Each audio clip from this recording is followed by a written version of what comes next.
They say in real estate investing that the money is actually made in the purchase. If you buy deals the right way, you are almost inherently guaranteed to be profitable on the back end once you finish a deal, whether that be a wholesale, fix and flip, whatever. In this masterclass, I'm going to show you how I evaluate cash deals, the things you need to keep an account for right now that's happening in 2025 in this market, and the process that I take a lead through and all the expenses you need to take an account for to make sure that your end buyer is going to make money, and even if that's you, but also how to make sure the deal is deep enough to add your assignment fee in. So you're making on average 15 to 20 grand a deal. Let's get to the training. But what I was saying was we're moving into basically comping cash deals now. That's what we're going to be discussing in this next hour segment. When it comes to comping cash deals, it's helpful to know, and kind of where I start with is we got to figure out what the heck the ARV is of these properties. Very quickly, we want to be able to know, like, do we have someone on the line here that's really worth underwriting, or do we need to go ahead and kick this property out? So in our model, the agent's going to send you addresses. You're going to get a lot of properties to look at, but not every one of them are going to be worthy of an offer or your time of underwriting. The quicker you can get people out of that, the faster you can move on to the ones that actually matter and actually are worth your time. Okay. So what I was saying here on the second touch, the second call, what's the most relevant as we kind of work your way through the flow chart, right? Overall, what do you think needs to be done to get maximum value? Okay. Well, how much do you think is worth after finishing the work? You know, these kind of questions, like these things matter, man. Like if I can see like, okay, oh, well, you need to do X, Y, and Z to get maximum value. Got it. Well, how much do you think is worth after finishing the work? And they say like, I don't know, 240, right? So that Elmer's deal, the subject to deal, she was like 240. I'm like, got it. So you guys are asking 199. A quick evaluation framework, something that you guys can keep in the back of your mind just to see like how valid a lead is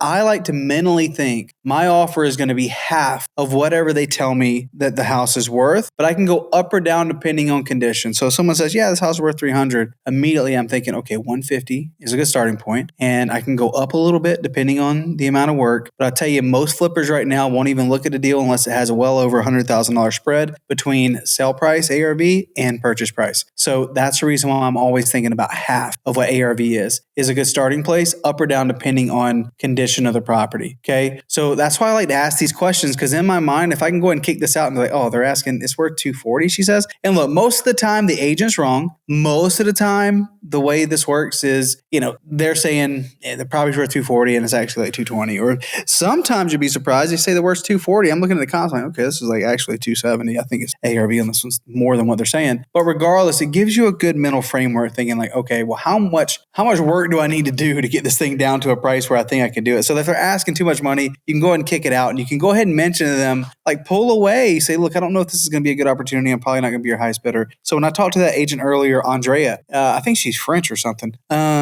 But she was basically like, yeah, 199, yeah, at least 199 to get the deal done. And I'm doing the numbers in my head, and I'm thinking, okay, well, this property is worth 350, whatever, fixed up. And the guy says it's going to need about 80 to 100 grand in work. I'm immediately thinking, okay, my offer is going to be 175, up or down depending on condition. And they're telling me it needs a bunch of work. So I went ahead and said, look, I'm probably not going to be your highest offer. And she's like, yeah, we already got offers over 200. I'm like, yeah. So that's the reason why I pushed away and said, this isn't worth pursuing. Because in my mind, I use that framework. I'm like, okay, I'm about half of what they say it's going to be worth. So as we kind of talk through underwriting cash deals, finding ARV, and doing all this other stuff, something helpful to keep in your mind is just something quick to evaluate these deals. All right. Something quick to be able to look and say, oh, is this worth moving? Is this worth going? Boom, boom, boom. Yolanda says, so the last challenge, the leaders made the second call. Are we going to separate the script for the second call? Yeah. We want you to vet your leads, right? The better that you can get on that, the more self-sufficient you're going to be, and you can understand how to move these things through. Because honestly, it's not worth the time to even go to underwrite. Because what happened last time is like the team leaders all of a sudden got like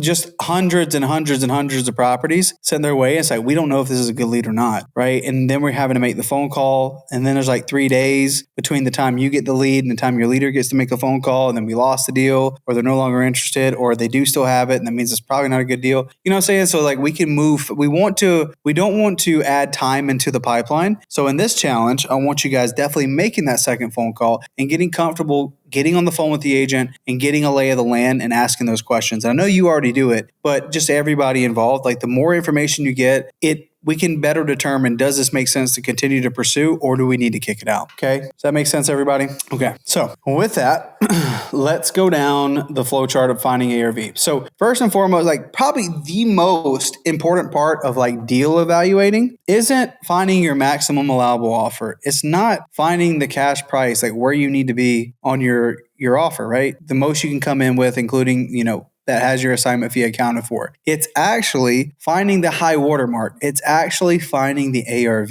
This is the most important piece of the whole puzzle. So when it comes to this, there's a lot of things you have to take into account, right? When it comes to comping, location is absolutely king, right? And if the property is, on a major street, we need to take note of it. If it's backing commercial, we need to take note of it. If it is facing a busy road that's like double yellow lines, that's not near as advantageous as a home that's like within a neighborhood, right? So we have to make adjustments based on these things. So ideally, when we're comping properties, we want to make sure that we're in the same location or the same market area or the same subdivision, the same neighborhood, ideally, right? We want to stay plus or minus, I won't even say 200 square feet. I'm going to say plus or minus 20% of the square footage. Okay, so if we have a 1,800 square foot home, well, that means you can go up 360 square feet and down 360 square feet. So all the way down to like 1,450 square feet and all the way up to like 2,200 square feet, somewhere around there. So plus or minus 20% square feet,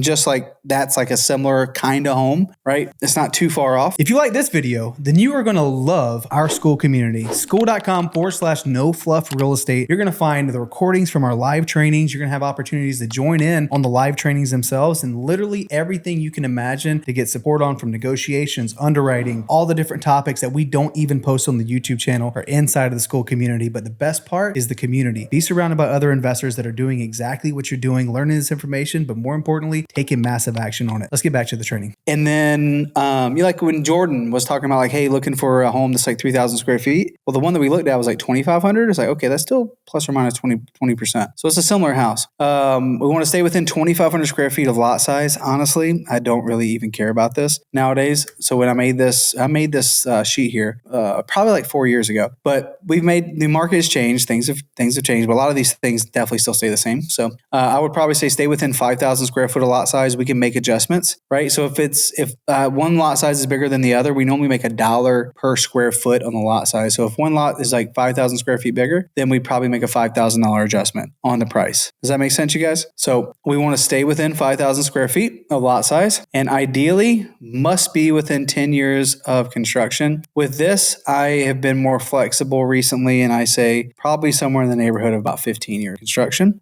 depending on the market. But that's roughly like if you got a 1960 house, I can compare it with something that's 1975. That's fine. We account for $10,000 to $25,000 bedroom. I actually don't do that anymore, so I'm gonna remove that. I make adjustments based on square footage, not on bedroom. As long as like I can't compare a 2-bedroom with a 3-bedroom. Okay, I can't compare a 1-bedroom with a 2-bedroom. It's a different family that moves into that house, right? Like a bigger family is not going to move into your 2-bedroom, even if it has 1,400 square feet. They need that 3rd bedroom. Okay, so but I will, if a 3-bedroom and a 4-bedroom, it's not that different. If they have similar square footage, that means there's probably somewhere in there where you can get that 4th bedroom.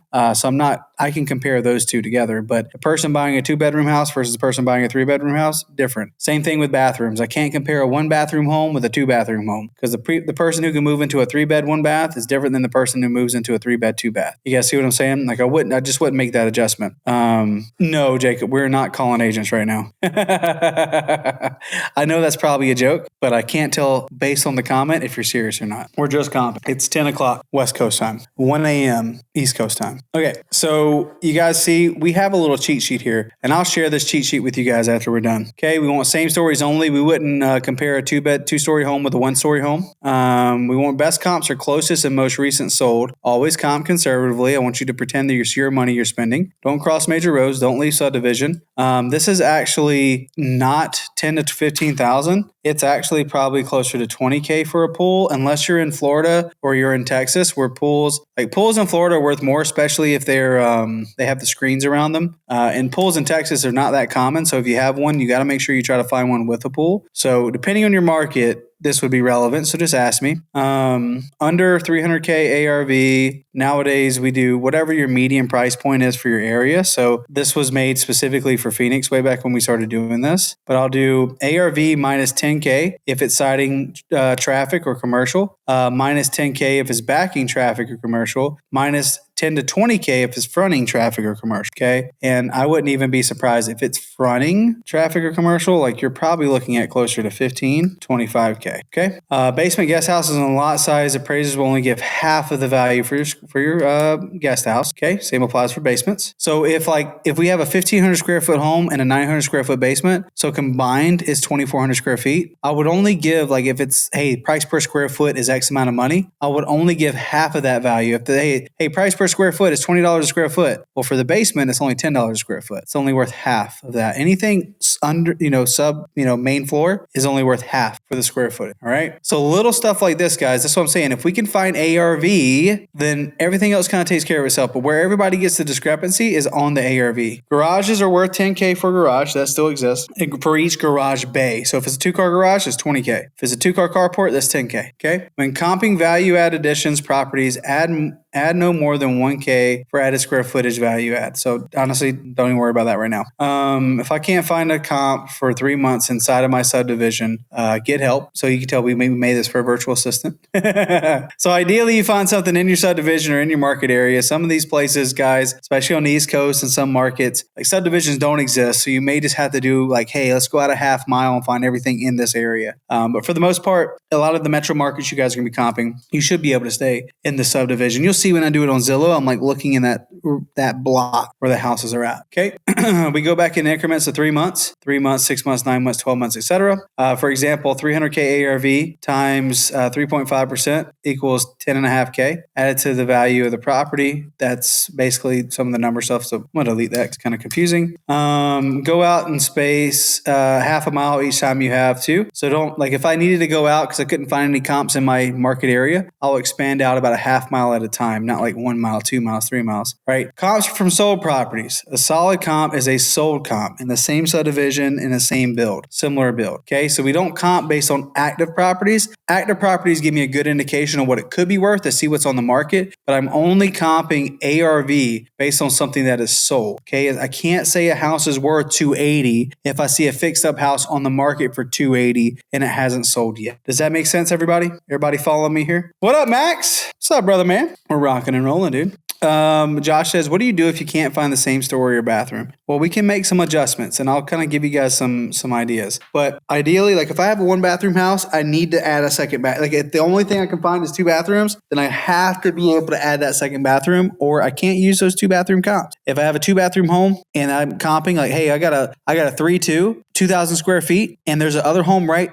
beside us. It's a single-story home just like mine, but it's a 4-bed, 3-bath, 2,000 square feet. I can still use that as a comp. I just got to make an adjustment based on that bathroom. Got to make an adjustment on the bathroom, you know? Yeah, dude. Of course we're rolling, dude. Of course. We are, as you can see, the stream shut off on us exactly at the 12-hour mark. So we have found the breaking point on our stream is 12 hours. So it was like 12 hours, 2 seconds. And I think I was talking for like an additional however many minutes. Unfortunately, it was like 8 minutes or something. But yeah, I found like, oh shoot, we got cut off. So yeah, let's keep going, y'all. Let's keep going. So when it comes to finding ARV, that's the case. So let's look at some properties together and let's find ARV together. Okay, so here's a property that was brought to me by an agent. And by the way, Yvonne, I'm pretty sure your campaign got disallowed because you were going after a lead gen, affiliate marketing, financial services as a use case. So I think we just need to we need to change that use case. Look at the snapshot. Sorry to get off track here, guys, but look at the snapshot I sent you and look at the use case. It was like customer care and something else. Okay, I just got an email from TCR from TextGrid that told me that. All right, let's comp a property together. Okay, we got 4148 Emerald North. This is in Decatur, Georgia, brought to us by one of our agent people. Don't even know this person. All right, I want you guys to do this with me. So here's the property address: 4148 Emerald North Drive, Decatur, Georgia. Everybody pull that up. Let's check it out. All right, okay, 4148 Emerald North Drive. 4148 Emerald North. Give you a second to pull it up.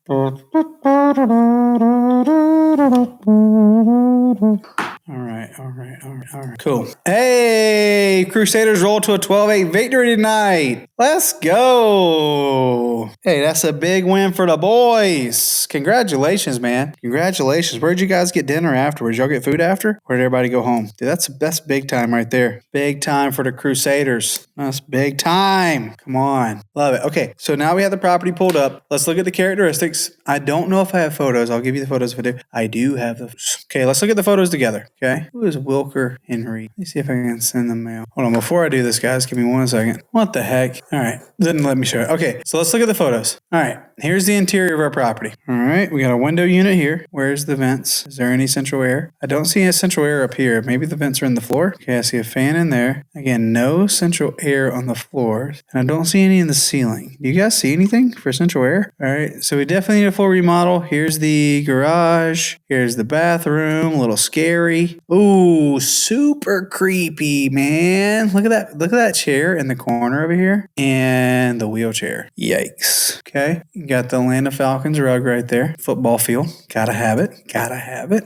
All right. Well, it's pretty ugly, but we're looking at the photos. Got a little crack in the front porch. Okay. How we looking with the foundation, guys? Asking the tough questions. What is this? All right, here we go. Backyard, shopping cart. Overall, pretty creepy vibes, for being honest. Pretty creepy vibes. I feel like I'm going to have to go get my treadmill. Got to keep the energy up. All right, here we go. 2-car garage. This is the outside of our house. All right, we have looked at our condition. Now let's figure out what top end value for our house. We can actually do this using Zillow. Okay, you can look at our little street view here. Here's our property. Okay, looks like it may have been like this for a little while because this is Google Street View and I don't know when this was taken. All right, so main characteristics of our home is a 4-bed, 2-bath, 1,975 square feet. Now, one thing I want you guys to note, mold in the roof, pretty bad. Ramen in the house with a glass of bourbon. I love it. Okay, so 4.2, 1,975 square feet. If I look at the characteristics, make sure I didn't miss anything. I did. Okay, so I want you guys to look at this. Look at our house.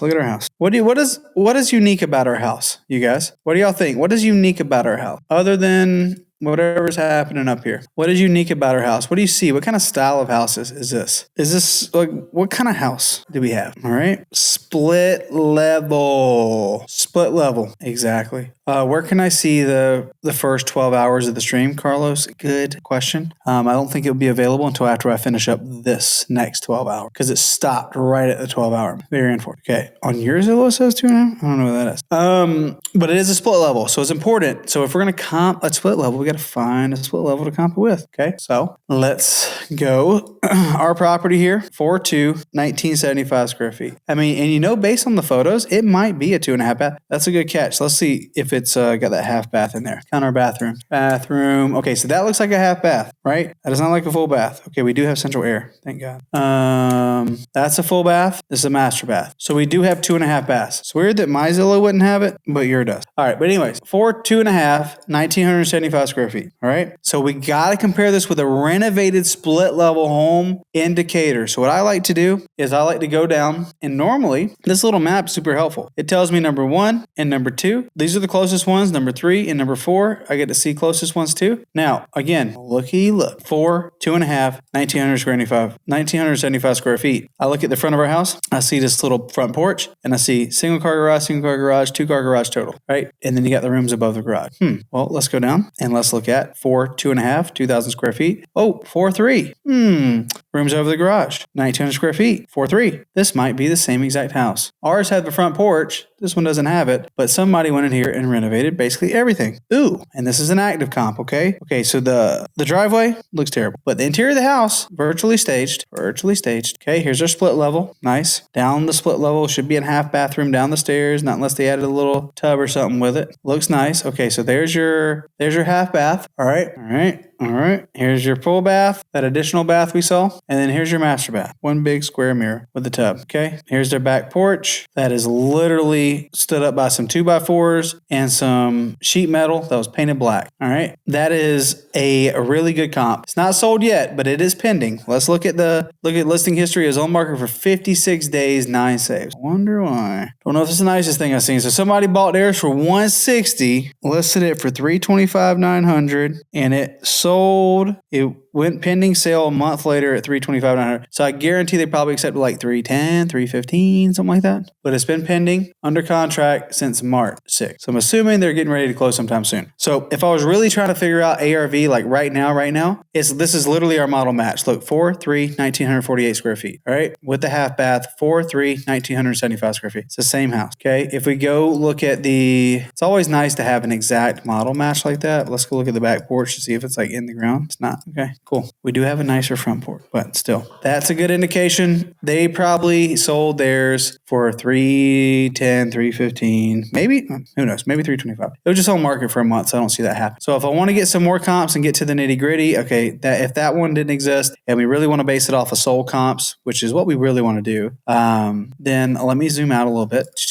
All right, I'm looking at my cross streets. I'm like, okay, this is Interstate 20, Interstate 28, and then we can zoom in a little bit. We're on this side of Wesley Chapel. Okay, so here we are. Okay, 1,900 square feet. So in Zillow, I like to come in here and I'll open it up. And plus or minus 20% on 1,900, I'll just go ahead and open it all the way up to 2,500, and then I'll go down to 1,500. Okay, so there is our flip comp right here, and you're gonna have a mixture of other things. So you got a non-renovated house. Look at that! What a deal this is. So this one is a similar house, needed some work, but this ain't terrible. And this was listed for, it must need a substantial amount of work. Yeah, that bathroom's funky. They put this up for a pretty stinking competitive price. I ain't even gonna lie. It's an investment property, but yeah, I mean, 8 days later they went under contract probably for 170. That's kind of crazy. Okay, got another 4-3, 265. Let's go sold. Give me the sold. Single story. Okay, this is a good one. 300. I don't have photos, but this is literally our house right here with the front porch. Sold for 300. So when they don't have photos, what you could do is you can always put it in realtor.com. And a lot of times realtor.com will have the photos. So let's go over here to realtor. And in this case, they do. So we'll click open all photos. All right. And we'll go pull it up. Okay. Not really like a renovated house. Pretty basic finishes. Clean, but very basic. And this sold for 300. So we have like a completely renovated house that sold at 325. And we have one that has like builder grade basic materials sold at 300. Okay. So we know we're probably somewhere in between. If we want to be conservative with our ARV, we're probably going to say 315 max to 320. But let's just call it conservative, 315. Okay. Does the brick exterior matter? It does matter, Kimberly. But both of these houses, like we have like vinyl, but brick. So I'm assuming like it's vinyl siding on the front, but let's check out the back. You can see like this is a brick house. Like main construction, exterior construction is brick, right? Like if I was comparing it with a wood frame house that has vinyl siding, then that would matter. Or, the vinyl paint siding. But this one's not. These are brick houses that just have like vinyl on top of,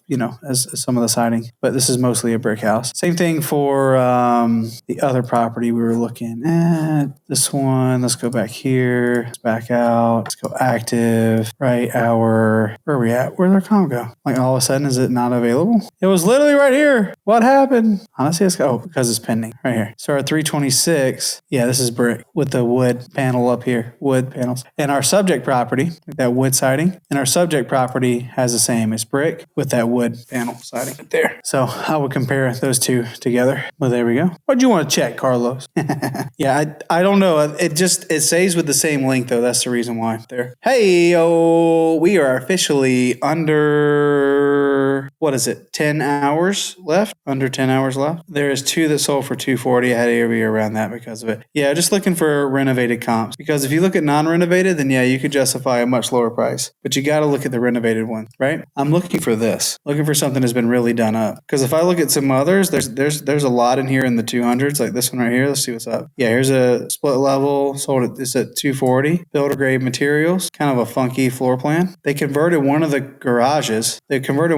Into more living room. Added a garage to the side. It's basically the same house, but very much builder grade materials, painted the cabinets white. And then this is what's weird about the Atlanta market in general right now is you got properties that are selling for about $60,000 to $80,000 more, that are just like marginally better, in my opinion. But then you have stuff like this that affects ARV, you got 255. There you go. Here's another one. Like if you're going to get top dollar, you gotta go for it. But the fact that other one's pending and the other one sold at 300 makes me feel pretty confident that if you if you do it right and spend the money, like you have a lot of stuff that it's like, this is a tight kitchen. They would have done better by just knocking out this wall and opening it up and making this an island. But I don't know, it just depends on the person. But you put builder grade material and you make your houses look like this, you're not going to get top dollar. The other one, they really did it up and it looks good. And that's the reason why they're getting 320 or 315, whatever it's under contract for. But it's got to be somewhere around 315. Yeah. Quality flip comps. Yep, exactly. So about 315. You got it, Kevin. Exactly. 315, baby. 315 is our number. All right. So that is basically, so if we found our ARV, all right, we go back to our underwriting cash. Here we are. Share this. So the first thing we do is find ARV. Okay. So in our example, okay, Decatur example, not Dracula, Decatur example, our ARV is $315,000. Okay. That's the hardest part in this whole thing, is just finding stinking ARV. But we did it. Lo and behold, we did it. Okay. Now, next step, what do? After we found ARV, we're going to subtract agent cost and closing cost. All right, guys. So we're going to take 315 and I want you to subtract 6% from 315. You can do this by simply typing 315,000 in your calculator, multiplying it by 0.94. Okay, that subtracts 6%. That leaves you with 296,100. Okay, 296,100. Okay, 296,100 if ARV is 315. Okay, 296,100. Okay, now after 296,100, go ahead. Let's turn these pink. Let's do, why not? All right. So after 296,100, we are going to subtract flipper profit. Okay, flipper's going to want to make 12 to 15%. All right. If we have a $315,000 house, I guarantee your flipper right now is going to want to make 0.15. Let's just call it right there in between. Let's call it 13%. They're going to make somewhere between like $40,000 to $45,000. Let's just call it, for easy math, $45,000 is what your flipper is going to want to make on this. Okay, so we're going to subtract $45,000. Okay, 45,000. Okay, so this equals what is that? 251,100. All right. After we subtract flipper profit, we take that off the top. Now, next biggest thing that could be the biggest disparity in someone's prices is how much work this thing's going to need. So let's go back through the photos real quick and let's look at it together. Okay, here's our house. Okay, new garage doors, not cheap. New mechanics for the garage doors, not cheap. New siding for the house itself, not cheap. Okay, we got some evidence of water damage and potential mold. And it looks like there's no central air currently. They have window units. Somebody must have stole the AC unit or something. Okay, you can see here where we could have had some water damage. So the property probably needs big ticket items, probably needs a new roof, probably needs a air conditioner. Look at that thing. And we need landscaping cleanup just on the exterior. We need new accent, fascia boards. I mean, this is plywood, but we definitely need new wood exterior under the on the outside of the porch. We need new exterior wood panels. Inside needs a full remodel. I'm assuming we rip these floors up. Gonna need to put new floors, new paint. Probably, we got to rip old wallpaper down, it looks like. Ceilings or whatever. New kitchen. We might be able to salvage some of these cabinets, but at least new cabinet doors. And we got to clean up, I don't know, definitely put new floors in the kitchen. And then, new paneling, new stuff on the inside. I mean, if we leave the wood panels up, we got to paint them at least. New bathrooms. This is a full remodel. This is not a cosmetic remodel. This is a full gut remodel to get this property where it needs to go. Okay. So if we take into account the high ticket items on this one, all right. So let's go back here. So let's look back at our spreadsheet, not our spreadsheet, our flowchart. And we said this needs a full gut remodel. So about $60 a square foot. The roof, this is a 2,000 square foot home. I'd probably say somewhere in between. Let's call it $15K for the roof. And for the size of the house, we call it let's call it 10 grand for the AC. And probably needs a hot water heater too, 4 grand. So if we do 15, 10, 4, it's about 19 grand in just those things before we do $60 a square foot. Okay. So 19,000 in high ticket. All right. Let me make this a little bit bigger. Why are you doing this? There we go. Thank you. 19,000 in high ticket, minus $60 per square foot. All right. So that's going to equal, in this case, we have 70 something square feet. It's like 1978 or something like that. Let's just call it 1980 square feet. All right. So 1980 square feet times 60. Property is going to need, I think this is a little too much honestly, for this price point home, I don't foresee it costing more than, I think 120 is probably a little too much. I would probably say let's try what it looks like at $55 a square foot. And this is where the numbers can get a little off just by knowing like material costs and stuff. I just highly doubt it's going to take $120,000 for this house, especially not including the other things. So if we did 1,978 square feet times, let's just do 55. I really feel like it's about 105 would get the property like really nice. Okay, so let's just call it 105 plus, what do we say, about 19 grand for the high ticket stuff. Okay, it's about $125,000 to do this whole house. Okay, so minus $125,000 from 251, and you are left with basically $126,000. Right, so that is 315 minus flipper profit minus cost to sell with an agent, now minus repair. It needs a lot. Now holding cost. How long do you need to hold this property to do a project this big? Well, something this big is probably going to take, we equate to it about $10,000 a week. Okay, so if the project's going to take $125,000, I would bank on this taking about 12 weeks, so about 3 months. And we bank on it being on market for about 45 days. So they probably have about 5 months of holding cost after they purchase it. So if they bought it for 126, okay, and they put 125 into it, really they're buying it for like their total money cost all in is around 251. So how much did that cost them if they had $251,000 in this deal total between purchase and rehab before they saw any money? Like how much would they have into that, right? So what I'm going to do is I'm going to say 251 times 0.15, assuming they're borrowing hard money at about 15% interest, which is what I would probably expect right now. So 251 times 0.15. Okay. This is basically calculating their holding cost for hard money. So if they kept it for a year, they'd spend $37,650 in holding costs. But we think they're going to hold it for about 5 months. So let's get what their monthly payment would be on that. Okay. It's $3,137.50. Multiply that by 5, $15,687.50. $15,687.50 is their holding cost. Okay, so we're going to put that back on our flow chart over here. Again, not to get lost, guys. All I did was their holding cost is going to be the money that they are buying the property for, and also the money they're putting into the property. So total really is 315 times 0.6, times 0.94%, subtracting 6%, subtracting flipper profit. This number right here is kind of where they want to be all in. If they're all in after everything, purchase, renovations, everything, holding costs, everything, they're at 251. That means they make $45,000 on the sale at 315. Okay. So if we calculate their holding costs based on their all in number, we can have a better idea of what they'd be willing to spend on holding. So in this case, for 5 months, I'm going to then subtract what looks like on our calculator, 15,000. Easy math, let's call it $15,700. Okay, $15,700. Okay, and this equals. So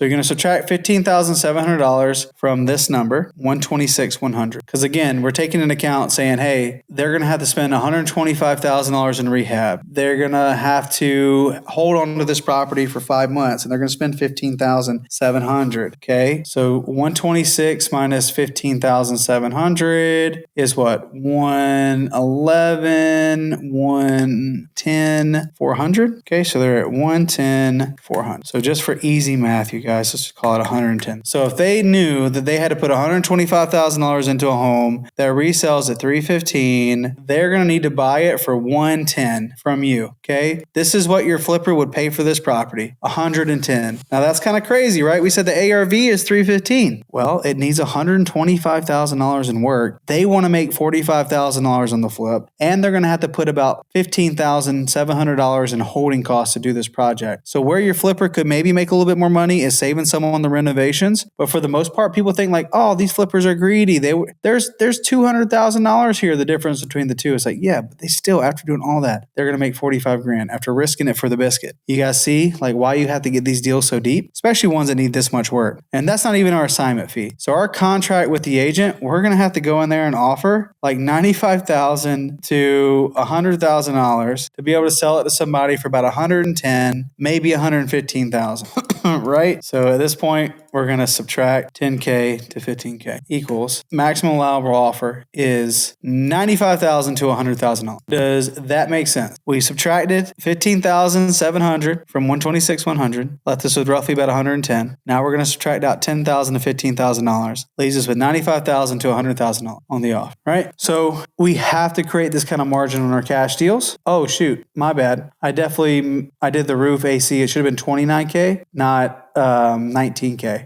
Yikes. That's even worse. You're right. Sorry, it's getting a little late. I calculated based on 19K. It's 29K. So that makes it even worse, you guys. That's 136. Sorry, that's 116 minus 15,700. So instead of that, they want to buy it for like, because of the amount of work this property needs, they would buy it for like 100,000, just basically $100,000. Keep it easy math. So your offer minus 10, 15K is you're going to have to offer like 85K to 90K to be able to do the deal. It's $136,000 in renovation, right? And actually, like what we ended up doing here is we did like $50 a square foot, which is even a little bit lower than a full gut. So in this neighborhood, I think that's kind of fair, but still $136,000 to renovate this property. You need to be at 85, 90 grand ish for a property that's worth 315. No, the high ticket items are separate in something like this because we're going to do mold remediation. We're going to do floors, kitchen, everything top to bottom. We keep the high ticket items separate. So yeah, I know we would get beat up on this one if we didn't get it cheap. And hey, you might look up, you might get somebody who looks at it and be like, I'd love to pay 110 for it. Amazing. Maybe they can save some money and they budget in and say, oh, look, I don't think I'm going to spend 136. I think I'm going to spend about 110 here. Great. If I keep it and I go in with this kind of framework or where my offer range is going to be and I get anywhere close to this, it might be worth a shot, right? But I'm going to need it so cheap to be able to do it. And what's going to help us on this is the fact that there is other properties right there for 230, 240, 220, 260. So I was like, look, we're going to spend about 100 grand. We can't, 125 grand. We can't pay a crazy amount. If they came back and be like, well, we can't go lower than 100 grand, 110. Well, at that point, it might be worth a shot. But I'll tell you, this is kind of where we want to be safe. We're conservative at 85, 90 grand for this house, but it needs a lot of work.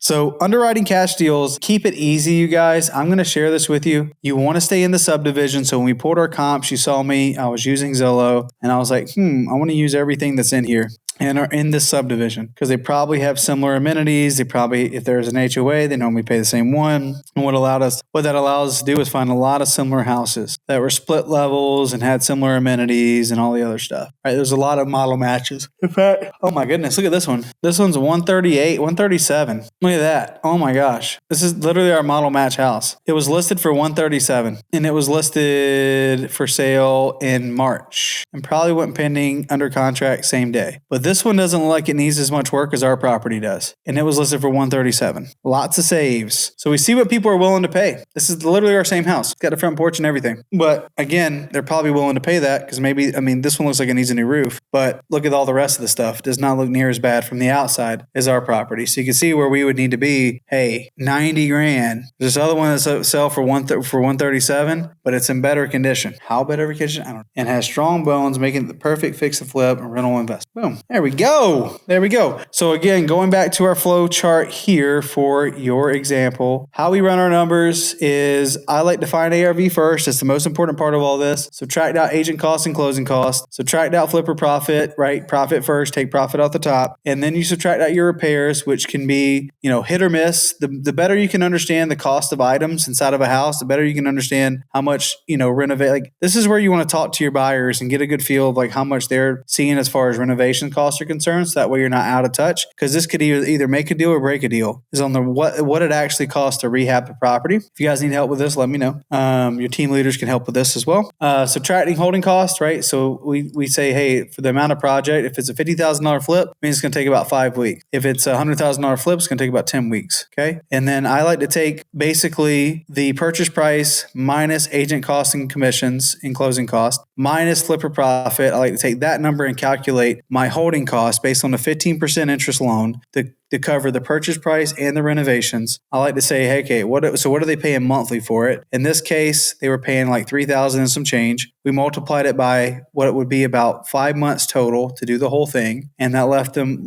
with about $15,700 in just money cost. We subtracted that off the top, left us with right around $100,000. Then we subtracted our wholesale fee, left us with 85 to 90 grand. But the most important thing you guys can see, like helpful framework, is a half of ARV. So if the property's worth $315, I'm immediately going, okay, I'm at $150, up or down depending on condition, right? If it's a cosmetic remodel, I could probably try to make somewhere around $150 work, maybe down just a little bit. But in this example, it needed a full renovation with all the high ticket items, roof, AC, and hot water heater most likely. So full remodel with those high ticket items is going to lead to a big ticket kind of renovation kind of project. So we had to go down of our half of ARV by a decent amount, right? But at least gets you in the right frame of mind as you go to put these deals together and start looking at your number. Let's go. Yeah, it varies on location, Yolanda. Like if you're going up in the northwest, then you're going to see that balloon quite a bit in that market. You're looking at well over $70, $80 a square foot for many of those. Do you know what they're wanting to get for ours? I don't. I said, hey, still waiting to hear the condition of the house. What are you talking about? She sent me the property and said, I'm still waiting to hear condition. You see the photos? Miss Carrie, yeah, we don't know the asking price. She just emailed this. So, and got another one here. Looks like she's going to consider creative financing, which looks really nice. We'll have to do that. It's honestly perfect. She sent me a creative deal, so we'll look at that as our next segment. But that is how we do our cash underwriting, guys. Quickly think about 50% ARV, and then as you kind of go through it, the most important thing you could try to figure out is the ARV of the property. I'm going to be sharing this sheet right here with you guys inside of school, so you can use it when it comes to making adjustments. If our house has a pool, or if it doesn't, or things to think about when you're comping your property and finding ARV. Is it on a busy road, or is it within a subdivision? Does ours have an extra bathroom more than the subject? Plus or minus 20% of a square foot, to make sure you're bracketing the high end and the low end, not comparing our house to something that's way bigger or way smaller. I'll be adding this into the school group too. So with this segment of the training, I'm going to give you guys homework, and I'm going to be adding this into our resources. Okay. So that's how we comp our cash deals. You guys will get this flow chart here to help you go back through our mental model. And then also you'll be getting this sheet. So hopefully that helps.